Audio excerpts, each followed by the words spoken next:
कर्मों का फल हमें अवश्य मिलता है। जैसे भी कम किए होंगे वैसा ही फल भी मिलेगा। आधुनिक होने के चक्कर में इस सत्य को मत भूल जाना मित्रों। हम अपने मानव जीवन में जैसे करो कहते हैं उनका वैसा ही फल हमको इस जीवन में भोगना पड़ता है।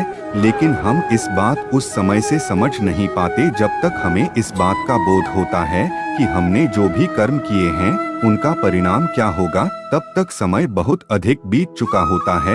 आइए आज हम जानते हैं कि यह कर्म कितने प्रकार के होते हैं।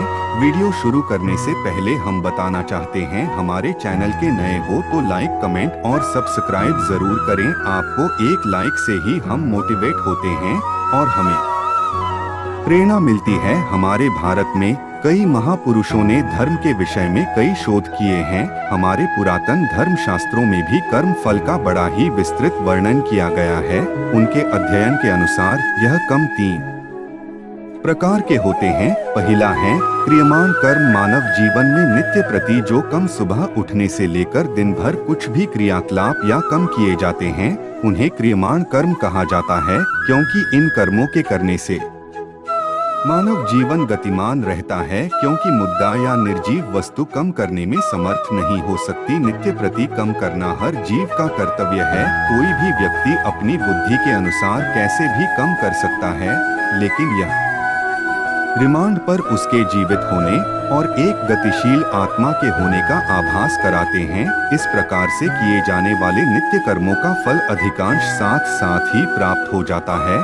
जैसे यदि आप भोजन को ग्रहण कर लेंगे तो आपकी भूख हुआ था ही शांत हो जाएगी। यदि आप स्नान कर लेंगे तो आपकी वे स्वच्छ हो जाएगी और आपको स्कूटी एवं सुख का अनुभव होगा। इन कर्मों को करने के लिए आपको कोई अतिरिक्त शक्ति का उपयोग नहीं करना पड़ता। जैसे कि दिन भर की थकान के बाद आपको निद्रा अपने आप ही आ जाएगी। आपकी थकान के उतर जाने पर आप स्वयं ही उठ जाएंगे। किंतु यदि आप आलस्य को धारण कर लेंगे तो आपका यह कर्म आपको जीवन की गति से दूर ले जाएगा। आपको इसके दुष्परिणाम भुगतने पड़ेंगे। इस प्रकार से किए जाने वाले फर्म क्रियमाण कर्म कहलाते हैं। दूसरा कर्म है संचित कर। यह बात को निश्चित हो चुकी है कि आपको कम करने ही पड़ेंगे। कुछ ऐसे कम ही होते हैं जो कि हम करते तो हैं, लेकिन हमें उस समय यह ज्ञात नहीं हो पाता कि इन कर्मों का परिणाम क्या होगा। इस प्रकार से हम कुछ ऐसे कम ही करते हैं जो हमारी दृष्टि से बिल्कुल सही एवं सटीक होते हैं,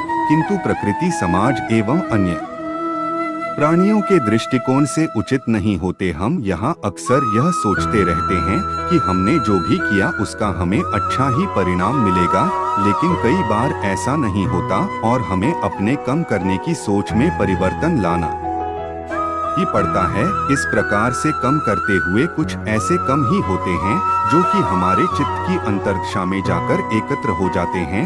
साथ ही उन कर्मों का फल भी चित्त में ही विद्यमान हो जाता है। जब तक हमें अपने इन कर्मों का फल प्राप्त नहीं हो जाता तब तक बहुत कम हमारे चित्त में ही समाहित रहते हैं। इस प्रकार के कर्मों को संचित करना अर्थात संचय कर रखे गए कर्म कहा जाता है। तीसरा कर्म है प्रारब्ध कर। जब हमारे कर्म हमें उस दिशा की ओर ले जाते हैं जहां हमारे कर्म हमें पूर्ण रूप से फल देने को परिपक्व हो चुके होते हैं, तब ही इन कर्मों का फल हमें मिलता है। इस प्रकार के कदमों को प्रारब्ध कर्म कहा जाता है। इस प्रकार के कारण हमारे अंतर्मन में लंबे अंतराल के लिए एकत्र रहते हैं। यह कम कई दिन कई मांग कई वर्षों तक अर्थात 15 साल 20 साल 50 साल 100 साल या कई जन्मों जब तक एक में एक आत्मा का वास है तब तक भी हमारे भीतर ही बुद्धिमान रह सकते हैं। इन कर्मों में अच्छे एवं बुरे दोनों ही प्रकार के कर्मों का समूह होता है। जिस प्रकार से हम अपने दैनिक जीवन में एक ही दिन में कई प्रकार के कारण कर लेते हैं, जिनमें से कुछ कम हमारे संचित कर्मों में समाहित होकर अनंत काल के लिए विलीन हो जाते हैं।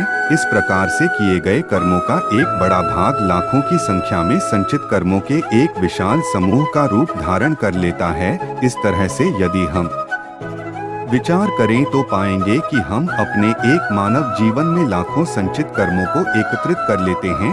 यदि हम अपने पूर्व जन्मों के कर्मों को ही इनमें सम्मिलित कर ले तो हमें ज्ञात होगा कि ऐसे बहुत सारे अनगिनत कर्म अभी बाकी है जिनको भोगना अभी शेष है, ताकि उनका कर्म फल हमें प्राप्त हो सके। हमारे शास्त्रों में एक प्रकार के ज्ञान योग का भी वर्णन किया गया है। जैसे ही मनुष्य साधना शैली के द्वारा इस या उससे कर लेता है, उसी समय उसके जीवन में से प्रारब्ध कर्म समाप्त हो जाते हैं और ऐसा आभास होता है कि वर्षों तक अंधकार में कैद रहने के बाद एक प्रकाश में दीपक की रोशनी से जीवन जगमग सा हो उठा है। ऐसे कामों को आध्यात्मिक व्याकरण भाषा में प्रारब्ध कर्म कहा जाता है। मित्रों, अपने इस वीडियो के द्वारा हमने आपके सामने कर्म फल के सिद्धांत एवं कर्मों की प्रकार के विषय में कुछ जानकारी प्रस्तुत की है। भगवान श्री कृष्ण जी ने भी श्रीमद् भागवत गीता में कहा है, कर्मण्येवाधिकारस्ते मा फलेषु कदाचन मा कर्मफल हेतु भूमाते संतोष व कंपनी। अर्थात हे मनुष्य, तू फल की चिंता कम बिना किए जाते हैं, तुझे तेरे में कर्मों का फल अवश्य ही प्राप्त होगा। यदि आप इस विषय में अपने विचार देना चाहते हैं तो कमेंट बॉक्स में अवश्य लिखें। आपको वीडियो अच्छा लगा होगा और आप हमारे चैनल पर नए हो तो लाइक और सब्सक्राइब जरूर करें। आपको एक लाइक से कि हम मोटिवेट होते हैं और हमें प्रेरणा मिलती है। धन्यवाद।